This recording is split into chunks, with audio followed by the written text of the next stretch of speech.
Olá pessoal, eu sou o professor Tua e nessa aula vocês vão continuar aprendendo um pouquinho sobre esse grupo de organelas membranosas.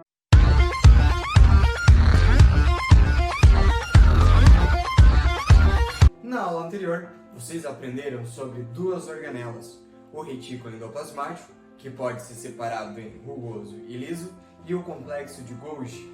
Quando eu terminei de falar sobre o complexo de Golgi, eu disse que ele era responsável pela formação de duas estruturas, o acrossomo dos espermatozoides e os lisossomos, que é uma outra organela que a gente vai estudar. O foco da aula de hoje é estudar essas duas estruturas formadas aqui pelo complexo de Golgi. Aqui nos espermatozoides, a gente nota a presença de uma cabeça, de uma peça intermediária onde tem a presença de mitocôndrias, de onde sai uma cauda.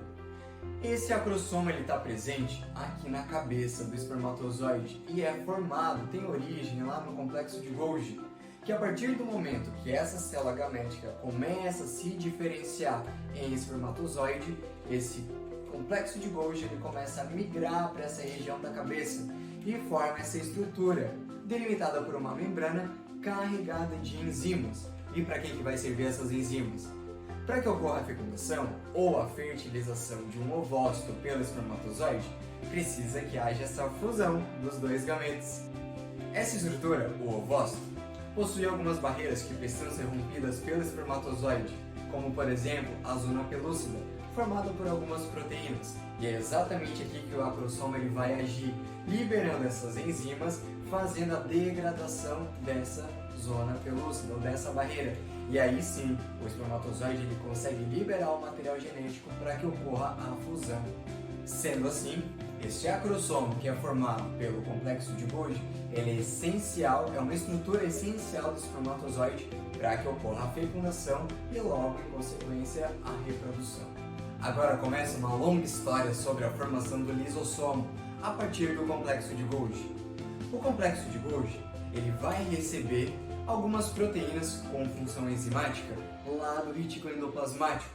Retículo endoplasmático rugoso e os ribossomos produzem as proteínas, transporta até o retículo endoplasmático liso, onde elas são empacotadas e encaminhadas até o complexo de Golgi. No complexo de Golgi, essas enzimas sofrem uma modificação e são novamente armazenadas em novas vesículas. E essas vesículas que contêm essas enzimas de digestão intracelular serão chamadas de lisossomos primários. Os lisossomos, no geral, possuem função de digestão intracelular, que pode ocorrer de três formas: a heterofagia, a apoptose e a autofagia. Vamos começar aqui falando sobre a heterofagia, que é a digestão intracelular de partículas que vêm de fora da célula, que podem entrar de duas formas, que são dois processos de endocitose, a fagocitose ou a pinocitose, que vocês já viram quando foi falado sobre membrana plasmática. Agora vamos lá. Quando entram essas substâncias de fora da célula para serem digeridas, vai ser formado ou uma vesícula da fagocitose, chamada de fagossomo, ou vacúolo digestivo, e também lá na pinocitose o pinossomo. No complexo de Golgi foi formado o lisossomo primário, essa vesícula contendo enzimas digestivas. O vacúolo do fagossomo ou do pinossomo vai se fundir a esse lisossomo primário, formando um lisossomo secundário, dando início à digestão dessas partículas que estão vindo de fora da célula. A autofagia é um outro processo de digestão intracelular, e o próprio nome já diz, autofagia. A célula está fazendo a digestão de algum componente próprio dela mesma, como por exemplo, nessa imagem, essa mitocôndria.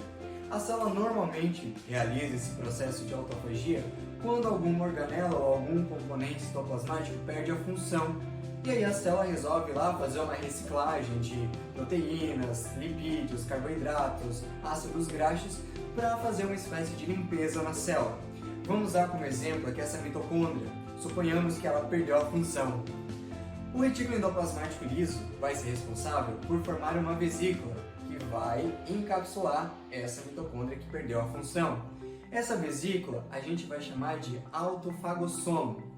Esse autofagossomo, contendo essa mitocôndria que perdeu a função dela, vai se fundir a um lisossomo primário, que tem enzimas digestivas, formando um autolisossomo, onde essas enzimas agora vão acabar fazendo a degradação dessa mitocôndria que perdeu a função, eliminando ela, esses resíduos, para fora da célula.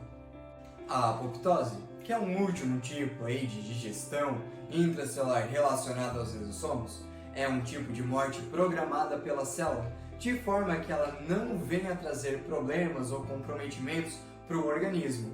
De que forma que ela faz isso? Normalmente ela vai agir dessa maneira quando ela for infectada por algum patógeno ou quando ela tem um material genético dela, o DNA dela comprometido. Então ela acaba realizando várias mudanças de forma coordenada. Essa célula ela começa a realizar algumas extensões, alguns prolongamentos da membrana, como se fosse uma ameba se deslocando. Esses prolongamentos dessa célula que perdeu a função, que está ali se programando a morrer, começam a se desmembrar, a se soltar, formando esses corpos apoptóticos. Esses corpos apoptóticos, eles vão ser englobados por uma outra célula que vai fazer a digestão. Então, uma outra célula, um macrófago, por exemplo, vai acabar colocando esses corpos apoptóticos dessa célula que se autodestruiu para dentro, realizando a digestão intracelular. E vamos lá, não esquece de já dar um joinha e se inscreve no canal. Até a próxima aula.